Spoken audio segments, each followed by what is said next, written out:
Hello friends, एक बार फिर से मैं भूतिया कहानी यानी घोस्ट स्टोरी लेके आया हूँ। जैसा कि मैंने कहा था, मैं हर फ्राइडे आप लोग के लिए एक भूतिया कहानी लेके आऊँगा। जिन्होंने अभी तक सब्सक्राइब नहीं किया है वो कर ले और नीचे बेल आइकन को दबा दें, क्योंकि मैं हर हफ्ते आप लोगों के लिए एक नई सच्ची घटना पर आधारित एक भूतिया कहानी लेके आऊँगा।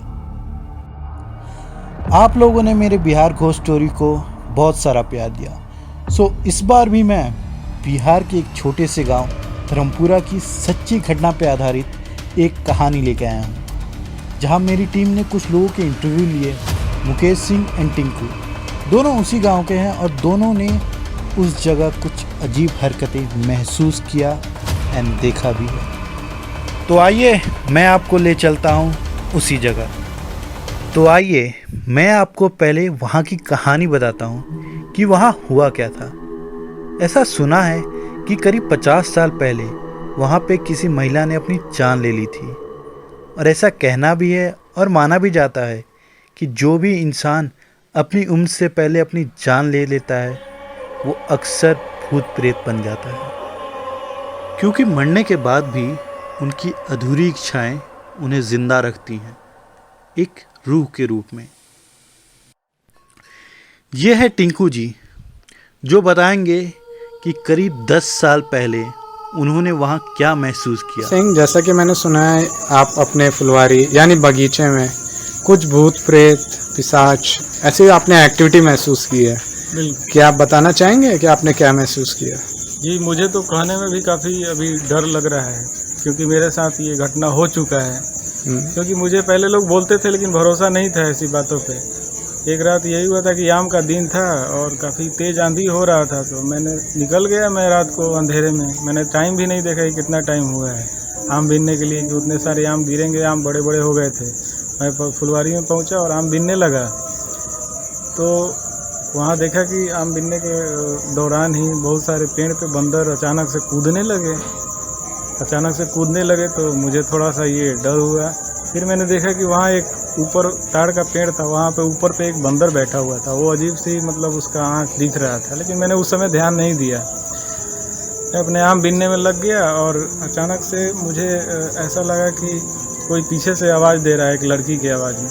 तो मैंने उस समय ध्यान नहीं, मुझे लगा घर वाले शायद कोई आया होगा, लेकिन वो जब मैं पीछे मुड़ के देखा आम बीनने के दौरान तो कोई नहीं मिला मुझे। तो मैं तो काफ़ी डर गया थोड़ी देर के लिए। लेकिन फिर क्या हुआ कि मैंने थोड़ा पेड़ के ऊपर देखा तो एक वाइट कलर का साड़ी पहनी हुई एक लड़की वहाँ पे ऊपर खड़ी थी।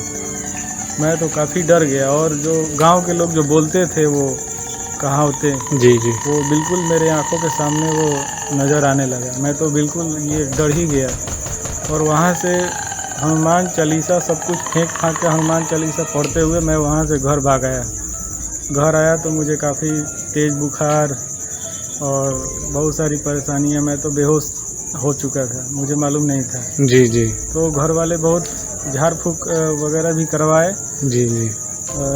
और आप उस जगह पे गए कभी? नहीं, बिल्कुल नहीं। मैं उसके बाद से मैं किसी को बोलता भी नहीं हूँ कि वहाँ पे कोई रात में जाए, और मैं तो खुद कभी दोबारा मैं कभी गया ही नहीं, और मैं कहीं भी जाऊँगा। जी, थैंक यू टिंकू जी, धन्यवाद। ये मुकेश सिंह जो करीब 15 साल पहले उस बगीचे में क्या देखा या महसूस किया, आइए सुनते हैं। तो मुकेश सिंह, जैसा कि मैंने सुना है आपने अपने बगीचे यानी अपने फुलवारी में कुछ भूत पिशाच ऐसा कुछ महसूस किया है। क्या आप बताना चाहेंगे आपने क्या महसूस किया वहाँ पे? मैं जब जी। हमें आदत थी रात में लैट्रिन जाने की। जी। तो उस रात गर्मी का दिन था, लगभग 2 या 2:30 बज रहा था रात। जी। तो मैं लैट्रिन करने बगीचा के पास अपने गया। उधर ही आम का भी मौसम था। जी। तो गया बगीचे के पास और मैं वहीं पे बैठ कर लैट्रिन करने लगा। तब तक ऐसा मुझे एहसास हुआ कि पीछे से कोई महिला आ रही। जी। तब तक मैं शर्म के मारे खड़ा हो गया और महिला को देखा, तो पीछे घूमकर देखा तो वहाँ पे एक महिला खड़ी हुई थी। जी। और गंदे कपड़े पहनी हुई थी और देखने में काफ़ी खूबसूरत थी। जी। उसके बाद वो महिला मेरे करीब आ गई जी जी और करीब आकर देखकर मुझे जोर जोर से हंसने लगी। जी जी उससे पहले मैं सुना था कि वहाँ पर लोग बोलते थे कि भूत पिशाच चुड़ैल के बारे में बताते थे। तब तक मुझे एकाएक याद आया कि यहाँ पर ये वही हो सकती है, चुड़ैल हो सकती है। तब तक मैं अंदर ही अंदर, क्योंकि वो रास्ते पर खड़ा थी, तो अंदर ही अंदर हनुमान चालीसा पढ़ने लगा। उसके बाद वो क्या हुआ कि बगल से कटकर और एक बहुत बड़ा पीपल का पेड़ था, वो पेड़ के पास से जाकर विलुप्त हो गई।